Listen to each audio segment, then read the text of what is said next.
This here is the Glock 47 MOS. It is a Gen 5 Glock with a Gen 5 trigger, Gen 5 controls, and it is what Glock would call modular. I think it's interesting that Glock decides to even try to use the term modular, considering the fact that you cannot change this without buying a separate firearm. It's interesting that Glock likes to pretend that their things are modular, which, yes, you now can change the slides out. What can you not get from Glock? The fucking slides to change them out. How is that modular? Let's talk about this firearm specifically. The slide is nice. It has front and rear serrations. It's Glock. It's going to work every time. The sights that come on Glocks are fucking terrible, especially if they're U sights. I decided to go with the Trijicon night sights in a suppressor height setting, which I find to be very nice. They're blacked out during the day. I don't have white dot ones, which would be better. I'm running a Holosun 507C up on top here, which I do like a lot. For your trigger, you're going to have a Gen 5 Glock trigger. Good amount of pre-travel here, very safe. Break. It's not really that good. It's not really that bad. And then a nice, really short reset, which is what I really do like about Glock triggers. I know a lot of people will sit there and tell you that Glock triggers are terrible. Those people have not shot their Glock enough. When you shoot a Glock a lot, you're going to wear down the trigger, and it's going to kind of smooth itself out into a nice, smooth break. Now, that being said, I think from the factory, the break is what it is. It's kind of clunky. It's not that smooth, but they work really well. I've actually never had an issue with speed in a Glock trigger. I think that the reset on them is very good. That being said, let's move forward into ergonomics. This pistol is not very good in terms of ergonomics. The grip is quite blocky. They're not really that comfortable, but the grip texture is good. The grip texture is there. The finger cut down here is still too small 5 generations later. Everybody comes in here with their Dremel and kind of fixes that for themselves, or they just deal with it. On this one, I'm just dealing with it because I want a nice stock Glock for the purpose of Glock reliability. When Glock talks about innovation, it always kind of makes me laugh because these things have been the same, even the new models that come out, with this being a 47, relatively a newer model. Nothing really changed except for up here. They made it shorter so that it'd be flush with a 19 length slide so that they could make the 45, which you have to buy on your own before you could put a 45 Glock slide on here, which again is fucking stupid. Glock start selling the parts to make them modular if you're going to claim they're modular. I should not have to go and buy a second fucking gun to be able to make a modular configuration. This here, P320, and the P365s have modularity figured out. Glock is still stuck in the past trying to learn what the fucking word means.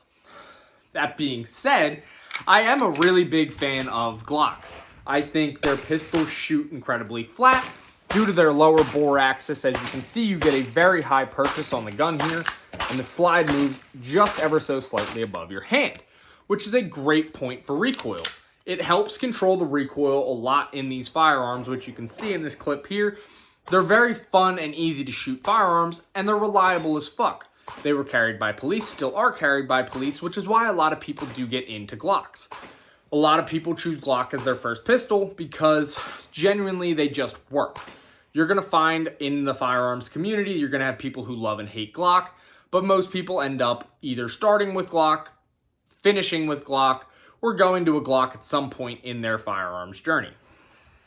Now, what do you get up front here? So you get an okay rail system. A lot of times they need a Glock-specific bar to get a nice tight fit. As you can see, you can move this thing around a little bit. I don't have the Glock-specific adapter in there, but that is what it is. I don't really mind that personally. The slide serrations are usable. They're nice. I don't really have too much to say on the serrations. Take them or leave them. I like them, but like if it didn't have them, I also wouldn't really care. Let's talk about the MOS plate. The Glock MOS plate is kind of shit. End of story. It's now a plastic plate down there, which I haven't had any problems with it. It's not like it broke on me or anything like that, and I can really complain about it. But why not cut it into the slide? Why do this stupid MOS system? And I get it, you can buy all the different plates and have a ton of different options for, your your optics mounting solutions. But at the end of the day, I think they could have done a better job on the plates. I think they could have chose to use a metal material, which would have helped make them, a little more rugged and reliable. But there also haven't been any problems with them, so I can't really shit talk too much. Now, when you're talking Glock here, we kind of all know Glock. We all kind of love or hate Glock. It's kind of, 50-50 on your take. You're either going to love them or you're going to hate them. That's kind of just how Glock is. But that being said, you get some nice blockish features out of this firearm. They're very unappealing, to be honest. Like, they're not flashy, they're not cool looking, they're just fucking Glocks, Like, they are what they are. We all know them. We all kind of like them. We all kind of hate them. They're just Glocks. Like, you want better, but like at the same time, better comes with other issues that, Glock's figured out. Reliability in Glock is fantastic. A lot of people choose Glock because of reliability. They are safer than a P320 due to this right here. This little flap in the trigger makes that trigger not be able to be pulled from the side. I am on the side of the trigger here, not depressing that bar. There is no possible way to make that trigger go off, which adds to the safety features of them. They have their internal safeties as well, or a combined total of, I believe, 3 safeties on a Glock. So it is a safe and reliable firearm.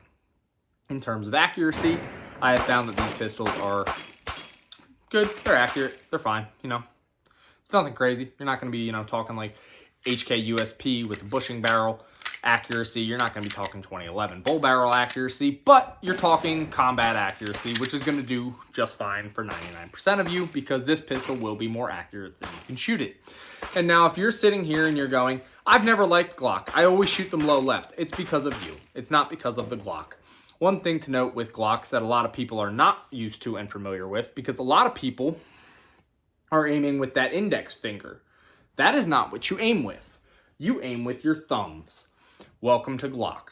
Do I recommend a Glock 47 or 17 or even the 19X or 45? Because they're all pretty much the fucking same. Because it's a Glock. When you're talking double stack Glocks with a full size grip, the only thing changing up here is this ½ inch or the full ½ inch to make this sit flush with a full size. So I think if you're between a 17 and a 47, I recommend a 47 over the 17 for the fact that technically it is modular. I roll my eyes at that statement because you can't call this modular. I can't go and buy an OEM slide and throw it on here, making it not really modular. That being said, I do highly recommend Glocks for anybody looking to get into firearms or anybody who's into firearms and just wants something that they can have, full confidence in that it's going to be a reliable, accurate shooting firearm. The only times that I ever run into reliability issues with Glocks is when you go aftermarket. That is why you should not upgrade your Glock. Leave it stock, leave it standard. It's going to shoot good enough for you and it's going to reliably shoot every fucking time as long as you're not going in and changing a bunch of parts. If you can't get past the fact that Glock triggers kind of suck, you need to do one of two things. You need to either immediately go and polish your trigger, which will make it much better, or you need to go put about 2,000-3,000 rounds through it and the trigger's going to get much better. Now, I will say, does it kind of suck having to put that many rounds through before you can get a clean break? Sure, it does. But guess what? You'll be a better shooter with it.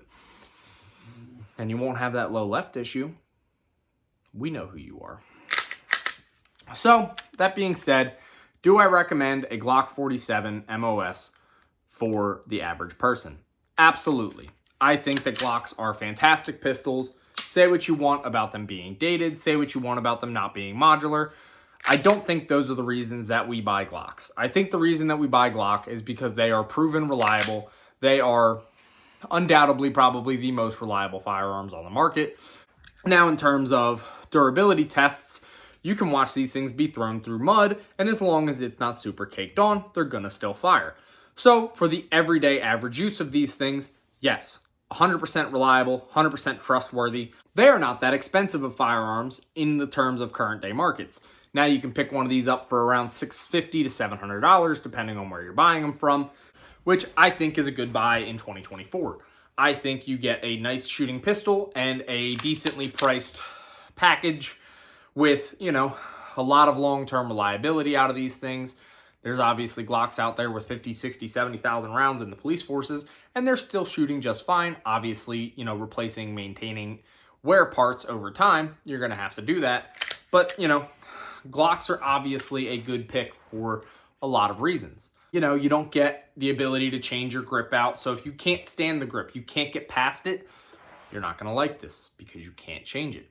Now, there are aftermarket companies that make their own versions of Glocks, like Zev, Shadow Systems, a few others out there as well. I would say if you want the reliability of a Glock, go ahead and buy a Glock. Don't buy those because, yes, they will shoot better than your factory OEM Glock, but they will also lose reliability. Well, I would say leave the upgrades at home, pick yourself up a Glock, keep it stock, use it as it is, learn to get past the trigger, or just don't buy Glock.